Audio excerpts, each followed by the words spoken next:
Alhamdulillah, Alhamdulillah, zayyana nabiyyina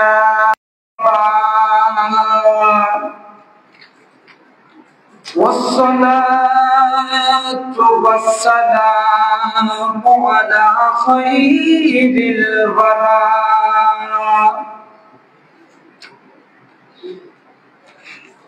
min tahtil arshi ila tahatis sara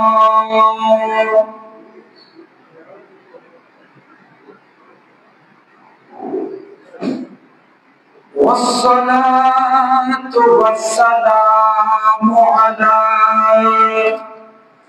sayyidina wa nabiyyina wa habibina wa tabibina wa tabib qulubina wa nurana ونور إيماننا ورسولنا محمد المصطفى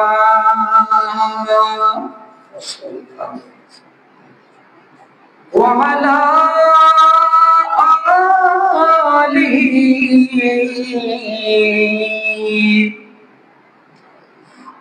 وأصحابه وأهل بيته وعترته وعلماء أهل سنته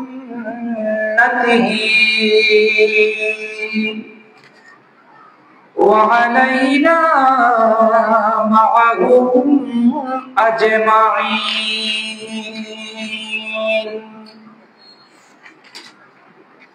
أما بعد فقد قال الله تعالى عز وجل في شأن حبيبه ومحبوبه ومعشوقه ومطلوبه آمرا ومصبرا إن الله وملائكته يصلون على النبي يا أيها الذين آمنوا صلوا عليه وسلموا تسليما صلى الله على محمد وآله اللهم صل على سيدنا مولانا محمد وعلى آله سيدنا مولانا محمد তাকিতে করো মনে পরকালের ভাবনা কালিহাতে যাইতে হবে সঙ্গে কিছু যাবে না আল্লাহুম্মা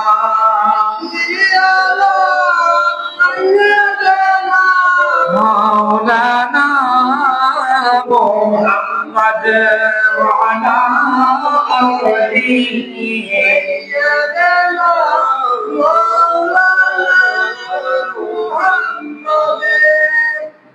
বাড়ি বাড়ি করি আমরা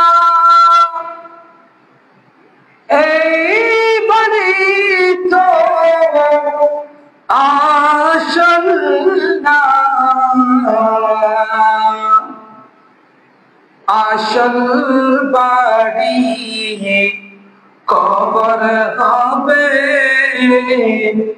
মাটি হবে বিছানা। আল্লাহুম্মা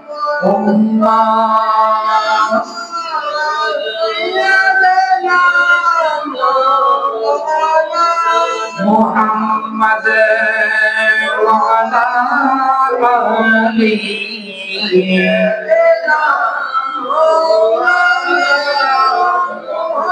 সালাতু ইয়া রাসূলুল্লাহ আলাইকুম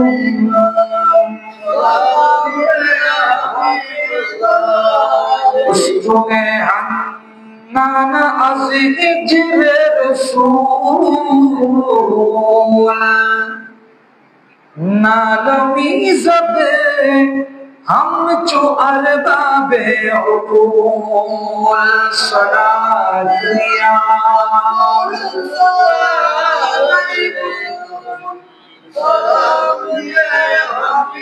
मुफ्त पैगंबर चे खाकी ऐसे तू गुफ्त जानम अस्फराकत वश्त खूना सलातु या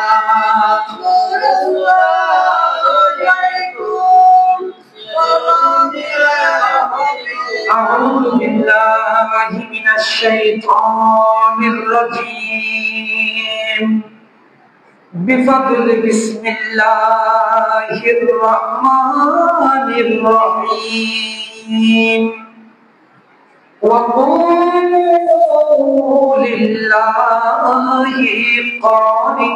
قانتين صدق الله مولانا العظيم وصدق رسوله النبي الحبيب الكريم مولاي صل وسلم وبارك عليه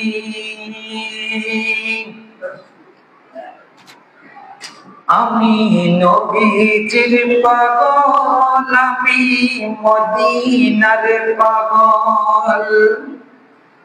আমি নবীজির পাগল, আমি মদিনার পাগল। মদিনারি দুলবালি মন, মদিনারি দুলবালি মন, নয়নের কাজল। আমি নবীজির পাগল, আমি মদিনার পাগল। আমি নবীজির পাগল, আমি মদিনার পাগল। আমার জিকিরে নবী নবী, দুই চোখে মদিনার ছবি। আমার জিকিরে নবী নবী, দুই চোখে মদিনার ছবি। দুই চোখে মদিনার ছবি, নবীর প্রেমে দিতে রাজি, নবীর প্রেমে দিতে রাজি। জীবনের সকল মোরা নবীজির পাগল, মোরা আমি নবীজির পাগল। আমি শুনিলে মদিনার কথা, বলতে পারি সকল ব্যথা।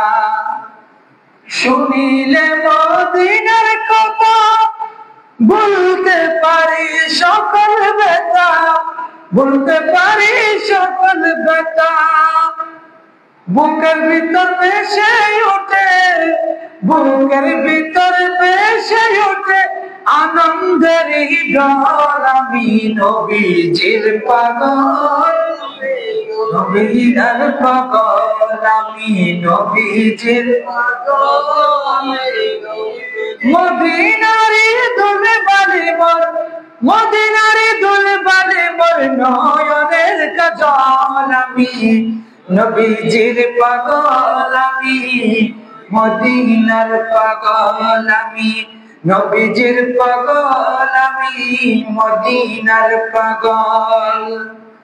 আমার সকল রোগের ওষুধ নূরে নবীজির সালাম দরুদ।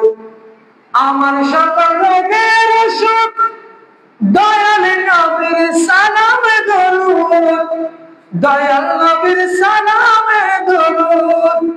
ভক্তি মনে পড়ি যখন, ভক্তি মনে পড়ি যখন হয় সুস্থ সবল। আমি নবীজির পাগল, আমি মদিনার পাগল, আমি নবীজির পাগল। মদিনার দুলবালি মোর, মদিনার দুলবালি মোর নয়নের কাজল। আমি নবীজির পাগল, আমি মদিনার পাগল, আমি নবীজির পাগল, আমি মদিনার পাগল। ঐতিহ্যবাহী পটিয়া থানার আওতাধীন পূর্ব মালিয়ারা বাইতুল জান্নাত জামে মসজিদে পবিত্র জুমাতুল আউয়ালের এই প্রথম জুমায় আল্লাহ যাদেরকে কবুল করেছেন এবং প্রধানশীল মুসলিম খাওয়াতিন আযম রাহিমানা ওয়া রাহিমাকুল্লাহু তাআলা ফিদ দারাইন। আসসালামু আলাইকুম ওয়া রাহমাতুল্লাহি ওয়া বারাকাতুহু। আমরা সর্বপ্রথম ওই মহান সত্তার দরবারে শুকরিয়া জ্ঞাপন করছি যে আল্লাহ আমাদেরকে সুন্নি ঘরে জন্ম হওয়ার সৌভাগ্য দিয়েছেন, যেই রসুলে কায়নাতের উপর দরুদ মুস্তাফা পড়ার, রসুলে কায়নাতকে মন থেকে সম্মান করার যে আল্লাহ আমাদেরকে তৌফিক দিয়েছে, সেই খুদার শুকরিয়া জ্ঞাপনার্থে সকলে উচ্চ আওয়াজে বলি আলহামদুলিল্লাহ। এবং লক্ষ করোড় দরুদ সালামের নাযরানা পেশ করছি মানবতা মুক্তির দিশারি সাহেবে লাউলাদ রাহমাতাল লিল আলামিন নবী শফিউল মুজনবিন নবী দয়াল নবী মায়ার নবী। আমরা যেই নবীর উসিলায় সমস্ত নিয়ামত পেয়েছি, যেই নবীর উসিলায় আমরা মুসলমান পরিচয় দিতে পারছি, সেই রাসূলে কায়নাতের কলমে আতহারে লক্ষ করোড় দরুদ সালামের নাযরানা পেশ করছি। আল্লাহ তাআলা আমাদের প্রত্যেকের পক্ষ থেকে পৌঁছে দিন, সকলে বলুন আমিন। আমরা গত 2 জুমা ধরে আলোচনা করছিলাম আল্লাহ আমাদের ইবাদতগুলোর প্রতি মোকাপেক্ষী নয়।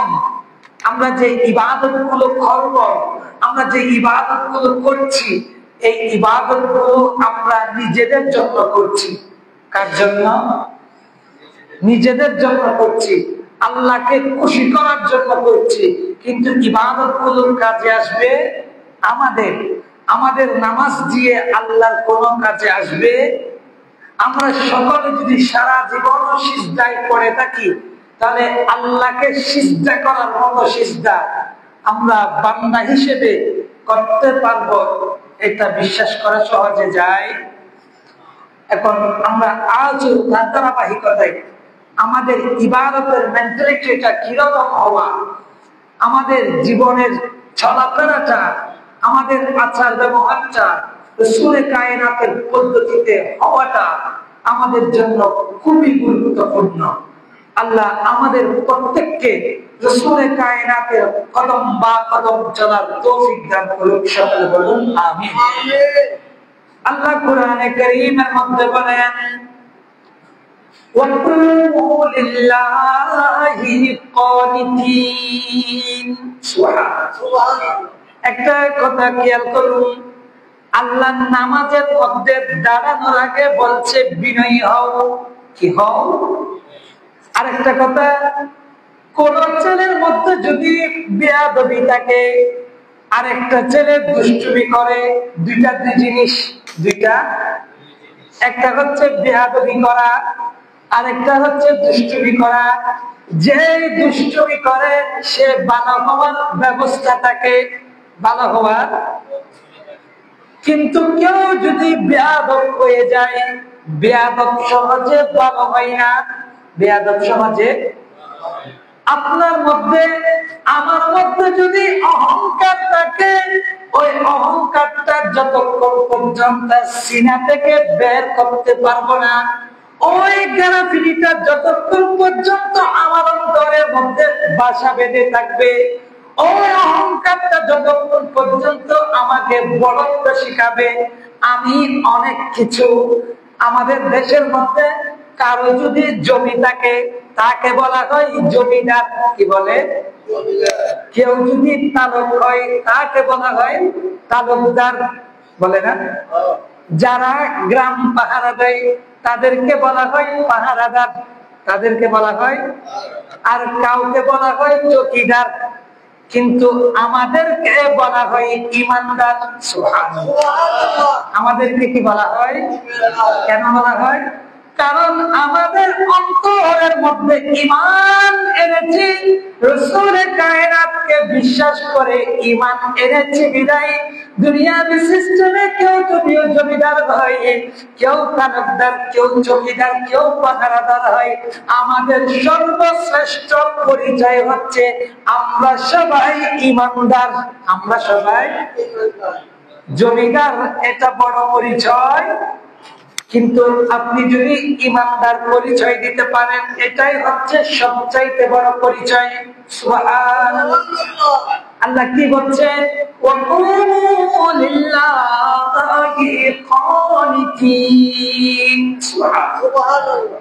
আল্লাহ বলছে, বান্দা আমার কাছে যখন দাঁড়াতে আসবা, কারণ বান্দা আমি তো তোর প্রতি মুখাপেক্ষী নয়। তুই বান্দা যখন আমার কাছে আসবি কোন কিছু নেওয়ার জন্য, আমরা মসজিদে এসেছি আল্লাহকে কিছু দেওয়ার জন্য নয়। আল্লাহকে কিছু, আমরা সবাই ইবাদত করি আল্লাহর কাছ থেকে কিছু নেওয়ার জন্য। বলেন ইবাদত কেন করি? আল্লাহর কাছ থেকে কিছু নেওয়ার জন্য। আল্লাহর কাছ থেকে। আল্লাহ বলছে যখন মসজিদের মধ্যে আসবা, ইবাদতের জন্য যখন দাঁড়ানোর কথা ভাববা, চিন্তা করবা, বাবা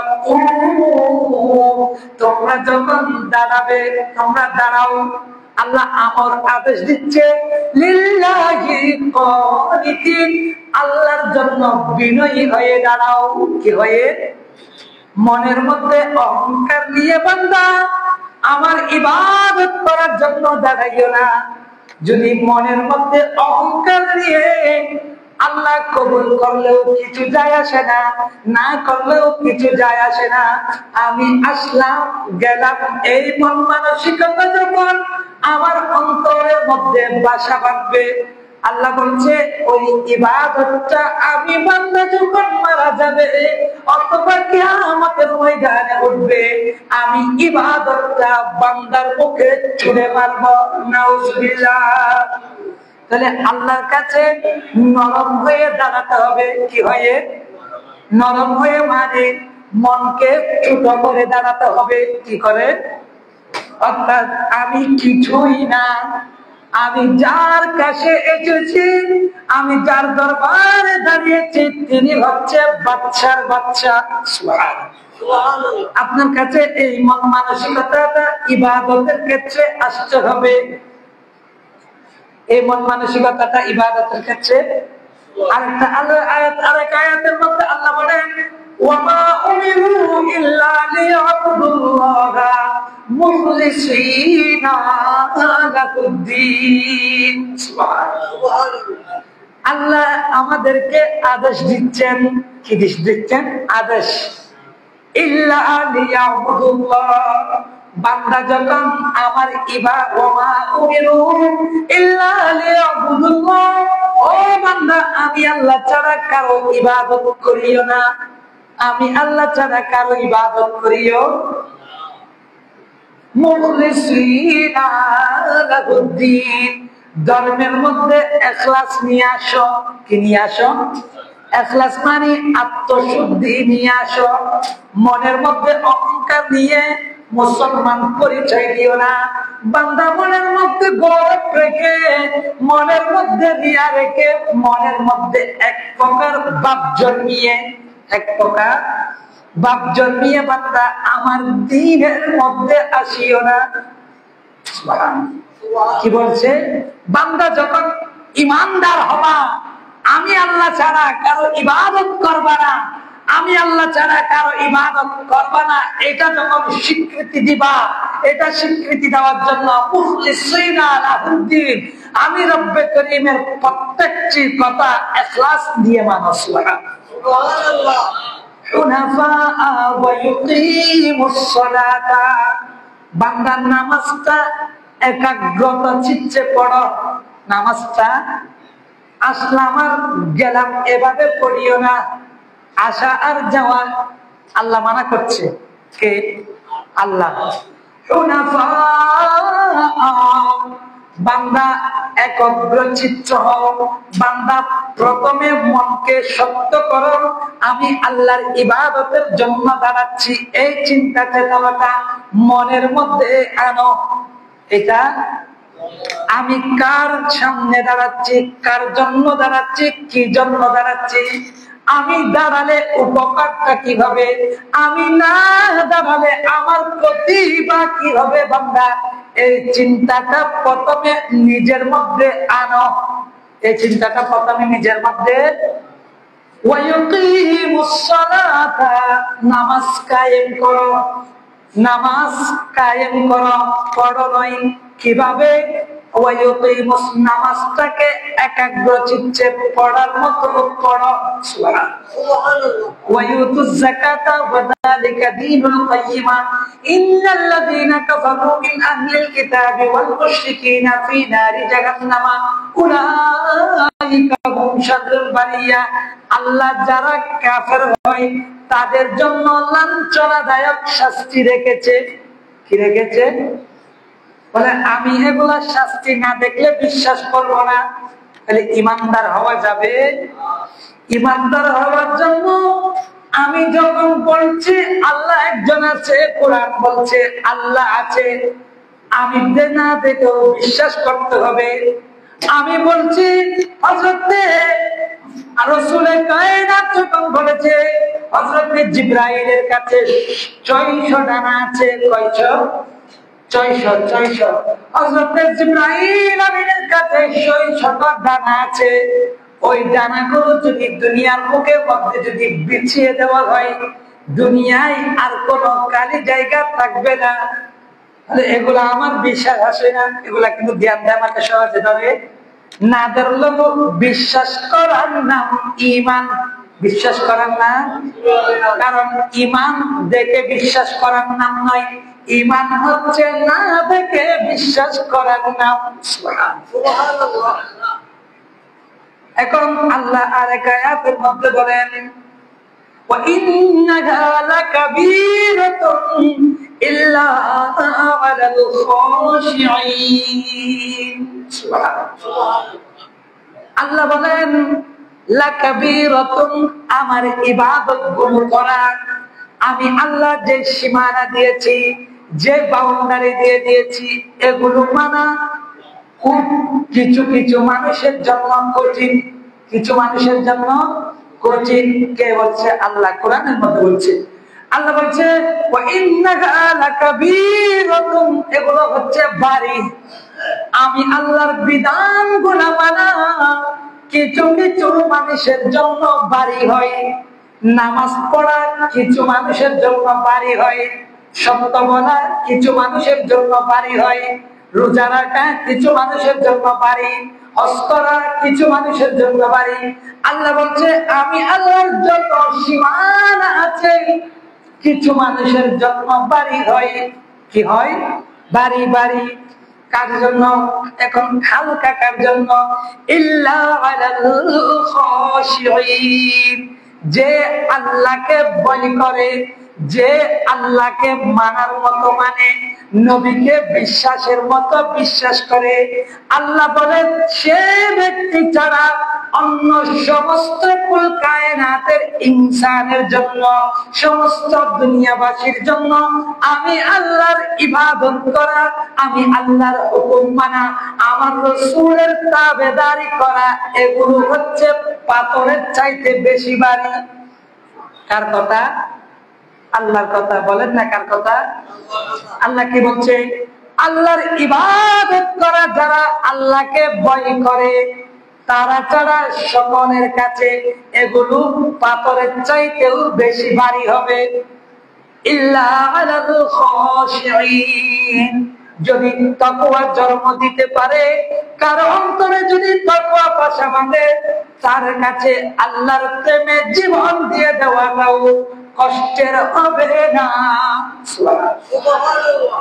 এখন দেখুন, ওয়ালা ইয়াজালু আবদি ইয়াতাকাররাবু ইলাইয়া বিন নওয়াফিলি হাত্তা আহিব্বাহু,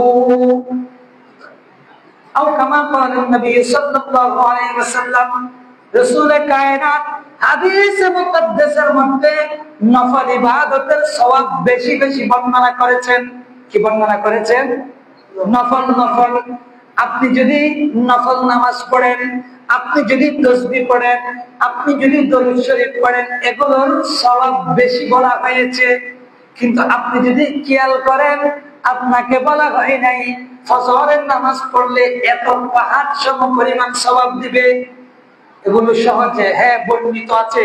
সুন্নাত কেউ যদি ফজরের 2 রাকাত সুন্নাত পড়ে, সমস্ত দুনিয়ার যত স্থান আছে আল্লাহ তার জন্য ওই 2 রাকাত সুন্নতের মর্যাদা দুনিয়ার সমস্ত কালি জায়গা পূর্ণ করে আল্লাহ সুন্নাত আদায়কারী ব্যক্তিকে সওয়াব দিবে।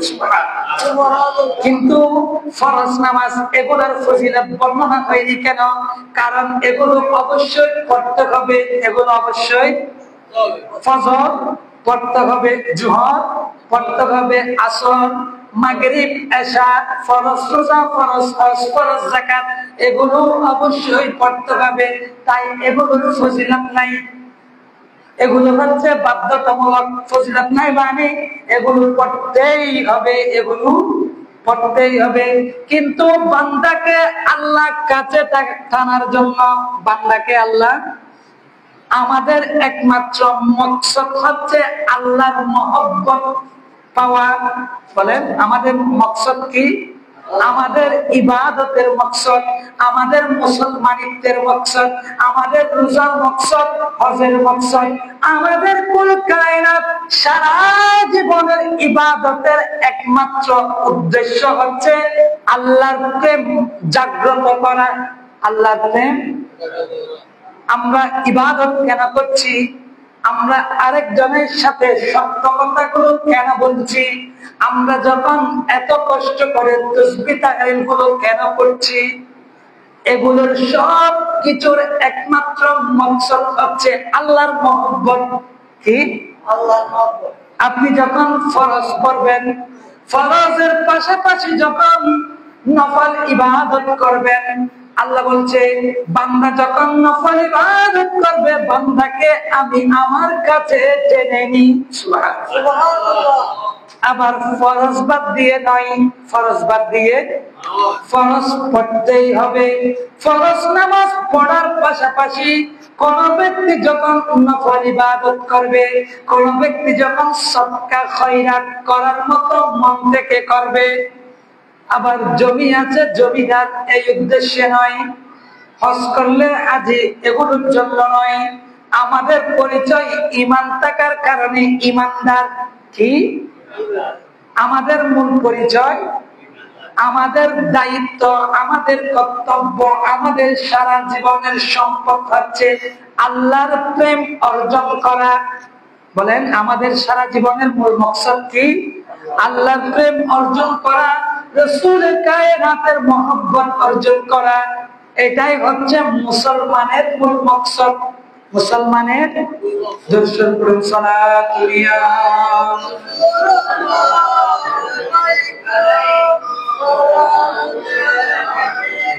अर्श हक है मसनद रिफ़अत रसूलुल्लाह की। देखनी है हशर में इज्जत रसूलुल्लाह की सराया।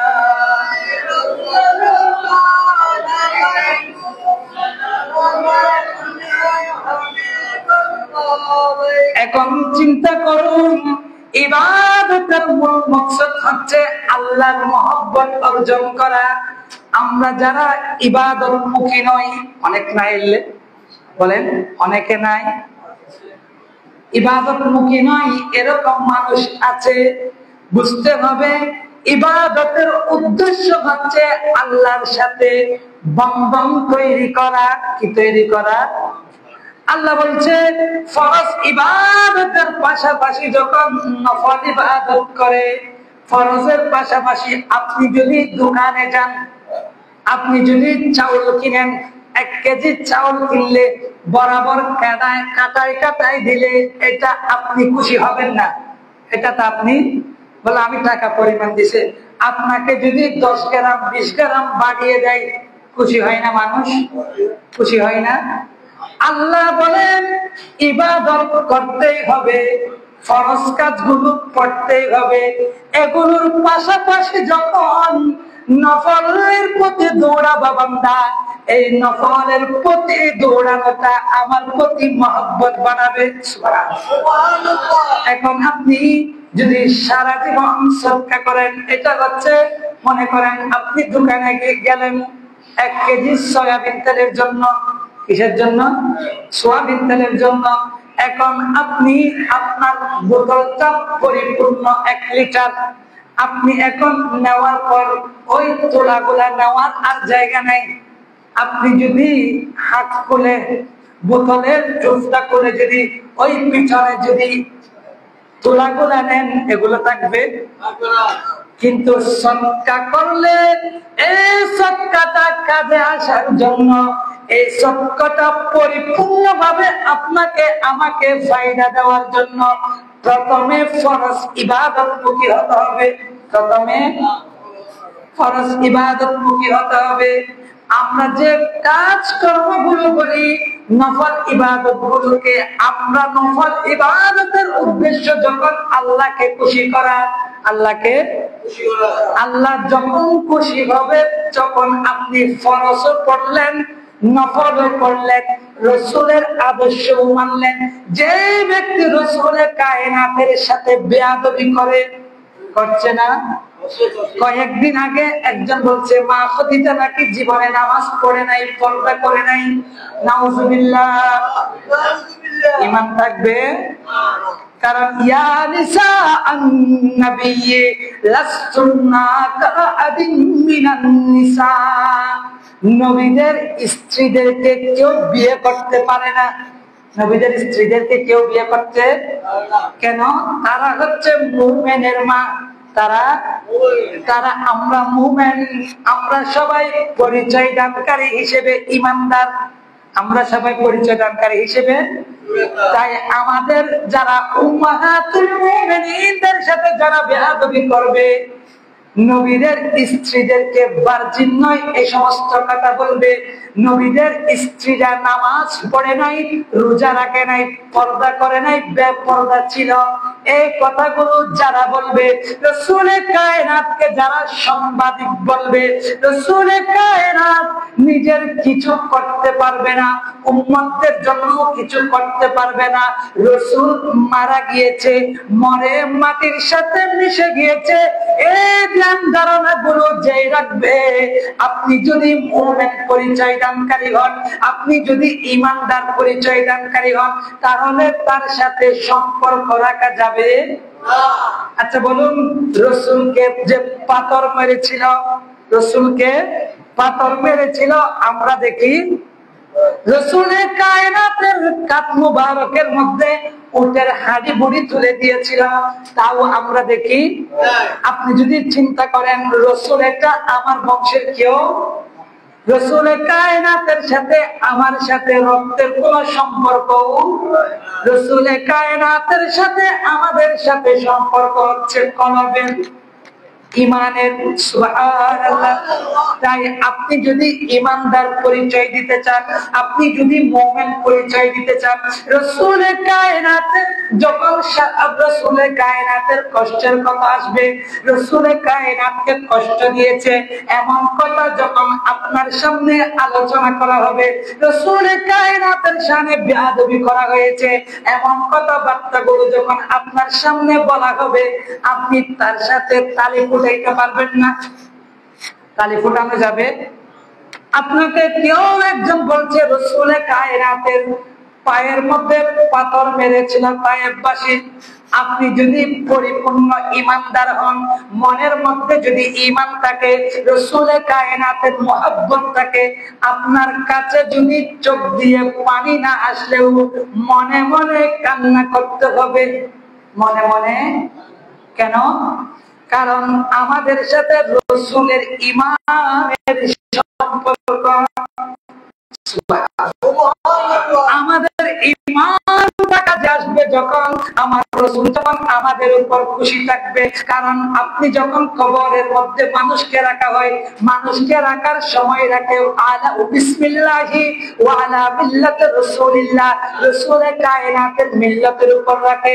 রাসূলে কায়নাতের মিল্লাতের উপর রাখলে ওইটা কার্যকারিতা তখন পরিপূর্ণতা পাবে যখন যারা রাসূলের শানে বেয়াদবি করে, রাসূলের স্ত্রীদের শানে কুরুচিপূর্ণ মন্তব্য করে, তাদের সাথে সম্পর্ক রাখা যাবে না। আপনাদের কাছে সতর্ক করা, কি করা? এগুলো বদনামি, এগুলো হচ্ছে সতর্ক করা। কারণ এখন এমন যুগ চলে এসেছে, আপনি ঈমান কোন দিক দিয়ে যাচ্ছে এটাও সহজে বোঝা যায় না, ঈমান আছে কি নাই এটাও উপলব্ধি করাটা কষ্টের।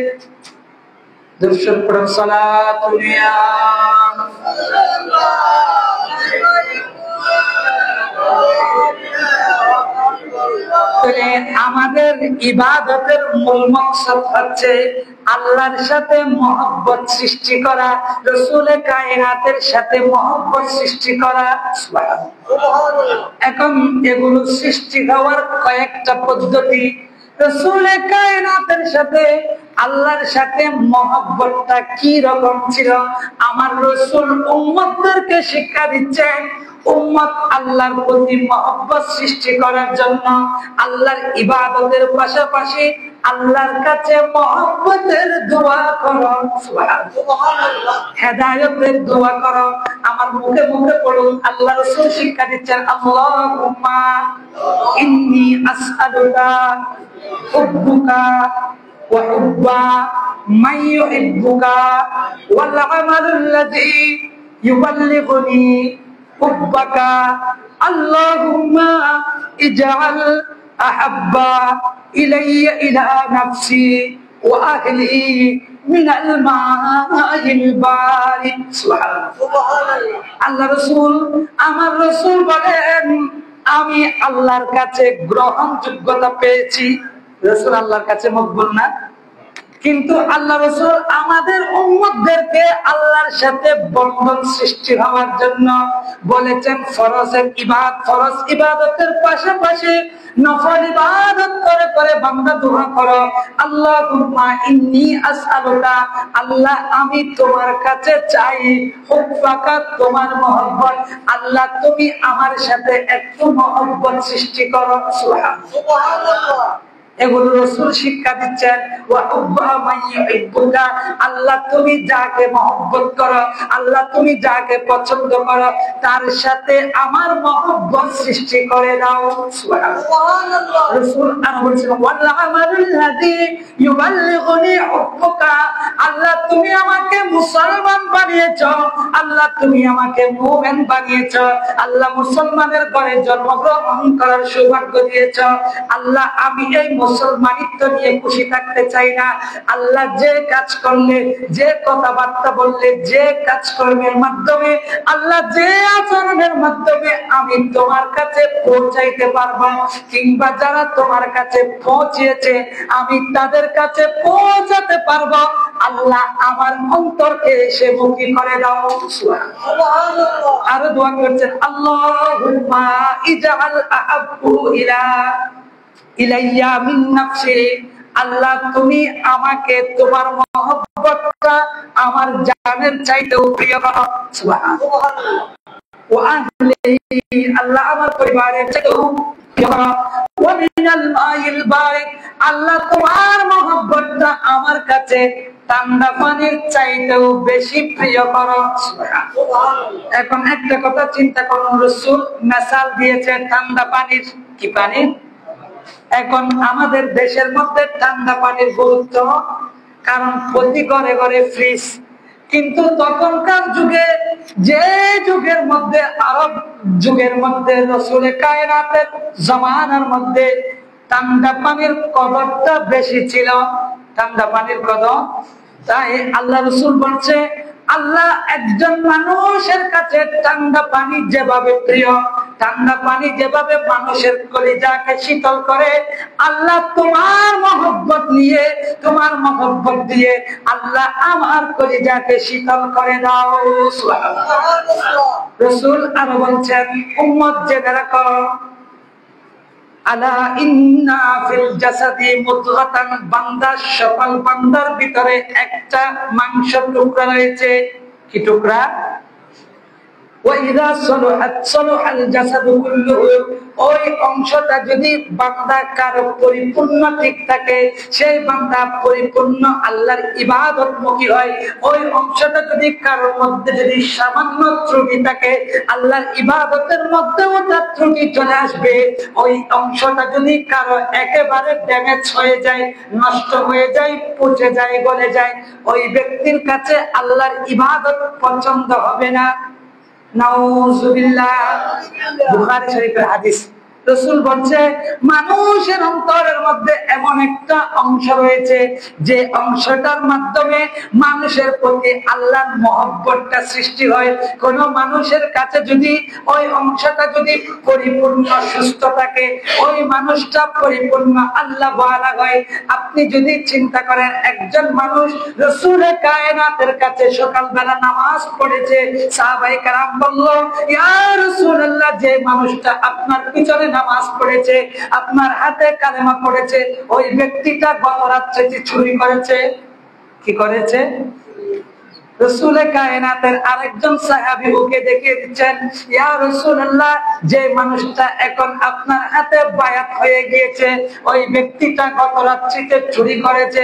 আমার রাসূল বলেন, ওই ব্যক্তির কলবের মধ্যে যে একটু সামান্য দাগ রেখেছে, ওই ব্যক্তি যদি পরিপূর্ণ ইবাদতমুখী হয়, আল্লাহ যে হকগুলো দিয়েছে, আল্লাহ যে সীমানা থেকে দিয়েছে, ওই সীমানা অনুযায়ী যদি ওই ব্যক্তি যদি হাঁটা শুরু করে, আল্লাহ ওই ব্যক্তির কাছ থেকে ওই খারাপ অভ্যাসটা ছিনিয়ে নেয়। সুবহানাল্লাহ। তাহলে রাসূল কি বললেন? মানুষের অন্তরের মধ্যে এমন একটা টুকরা আছে, যে টুকরার মাধ্যমে একজন মানুষ আল্লাহমুখী হয়, যে টুকরার মাধ্যমে একজন মানুষ রাসূলমুখী হয়, যে টুকরার মাধ্যমে একজন মানুষ, যাদের অন্তরে আল্লাহর মহব্বত আছে, তাদের দিকে ধাবিত হয়, ওটার নাম হচ্ছে কলব। ওটা যদি ঠিক থাকে, একজন মানুষ পরিপূর্ণ মুমিন। ওয়াইদা ফাসাদাত ফাসাদাল জাসাদু কুল্লুহু, ওই কলবের মধ্যে যদি গুনাহ দাগ লাগে, মানুষের কাছ থেকে আস্তে আস্তে ইবাদতের স্পৃহাটা উঠে যায়। আমি গত সপ্তাহ বলেছিলাম, আমরা যে গুনাহ করলে জাহান্নামে যাব, নামাজ না পড়লে আল্লাহর শাস্তির মুখোমুখি হতে হবে। যদি ইবাদত ছেড়ে দিই, আমরা যদি মিথ্যা বলি, গুনাহের কাফারা দিতে হবে। এই সবগুলো আমরা জানি, এই সবগুলো আমরা, কিন্তু নিজেদেরকে বাঁচাতে পারছি না। নিজেদেরকে আমরা এমন ভাবে খাচ্ছি, কিছুক্ষণ জাহান্নামে পড়ছি, আর কিছুক্ষণ এখান থেকে উঠে জান্নাতে হাঁটার চেষ্টা করছি। আমাদের অবস্থাটা এরকম, আমরা যে খারাপ করছি এটাও জানি, খারাপ করছি এটাও, আমরা যে নামাজ না করলে গুনাহ হবে এটাও বুঝি, কিন্তু সব কিছু বোঝার পরেও আল্লাহর রহমতটা আমাদের কলবের মধ্যে যে একটা অংশ আছে, আমাদের ভিতরে আল্লাহ যে একটা কলব দিয়েছে, ওই কলবের মধ্যে যখন দাগ পড়েছে, এত কিছু করার পরেও আমরা দেখবেন, আপনি মনে মনে চিন্তা করে দেখেন, আপনি যখন কথাগুলো শুনছেন আপনার মনে মনে ইচ্ছা করছে আমি ইবাদত করব, কিন্তু কিছুক্ষণ পর দেখবেন এই স্পৃহাটা চলে যায়, এটা চলে যায়। আমরা যখন কারো কথা শুনি, আমরা যখন কোন ভালো একজন পীরের কাছে যাই, আমাদের অন্তরটা কাঁদে তাদের ইবাদত দেখে, তাদের রিয়াজত দেখে, তাদের আচার ব্যবহার দেখে আমাদের মনটা ছোট হয়। হায় হায়, এই ব্যক্তিও তো আল্লাহর বান্দা, আমিও আল্লাহর বান্দা, একেও তো আল্লাহ দুনিয়ায় মা বাবার মাধ্যমে পাঠিয়েছে, আমাকেও তো আল্লাহ মা বাবার মাধ্যমে দুনিয়ায় পাঠিয়েছে। এই ব্যক্তি দেখো কত মকবুল, এই ব্যক্তির মর্যাদাটা দেখো কত সুন্দর, এই ব্যক্তির কাছে মানুষ আসে যায়। আর আমাদের কাছে তো আসবে তো দূরের কথা, আমাদের কাছে ইবাদতের স্পৃহাটাও নাই। নাউজুবিল্লাহ। এগুলোর একমাত্র কারণ হচ্ছে আমাদের ভিতরে যে কলব আছে, ওই কলবের মধ্যে দাগ পড়েছে, ওই কলবের মধ্যে আল্লাহ রসুলের সদকায় আমাদের কলবের ওই দাগকে মুছিয়ে দিক। সকলে বলুন, আমাদেরকে একদিন মরতেই হবে, দুনিয়াতে সহজে থাকা যাবে। আমাদের চাইতে হাজারো শক্তিশালী মানুষ দুনিয়া থেকে চলে গিয়েছে, মৃত্যু যে কোন দিক দিয়ে আসবে এটা সহজে বোঝা যায়। আমাদের পাশে একজন এই মধুনাগাদ গুলি করে সন্ত্রাসীরা হত্যা করেছিল, ওই ব্যক্তিটার বাসা প্রায় আমাদের কাছাকাছি, আমি গিয়েছিলাম। নিজে ফ্ল্যাট কিনেছে, নিজে বিল্ডিং বানিয়েছে 5 ফুট অফিসের পাশে, কিন্তু ওই ব্যক্তিটা ঘরে ঢোকার আগে সন্ত্রাসীর মাধ্যমে মারা গিয়েছে। তাই মানুষের কোন হায়াত মতের কোন গ্যারান্টি। আমরা আমাদের জীবনটা একটু নামাজমুখী করলেই তো হয়। আপনি যখন নামাজ পড়বেন আপনার কাছে সবকিছু ইজি হয়ে যাবে। আপনার বড় বড় সমস্যা আপনাকে নামাজের মাধ্যমে সমাধান দিবে। সুবহানাল্লাহ। উনার কাছ থেকে শিক্ষা নেওয়া উচিত। এই আব্দুল হাকিম থেকে, যিনি মারা গিয়েছে, গুলি করে মারা হয়েছে তাকে, কোটি কোটি টাকার সম্পত্তি, কিন্তু ছোট ছোট 3টা বাচ্চা, 10, 8, 9, 10 বছর, এরকম নিজের বাসা, নিজের বিল্ডিং বানিয়েছে, কিন্তু ঢুকার ক্যাপাসিটিটা আল্লাহ দেয়। বুখারী পড়ানোর কথা ছিল আলেমদের মাধ্যমে, কিন্তু আল্লাহ তার হায়াতটা শেষ করে দিয়েছে। আল্লাহ যাতে আমাদের হায়াতটা শেষ সুন্দরভাবে করে। সকলে বলুন আমিন। ওয়া আখিরু দাওয়ানা আলহামদুলিল্লাহি রাব্বিল আলামিন। আসসালামু আলাইকুম ওয়া রাহমাতুল্লাহ।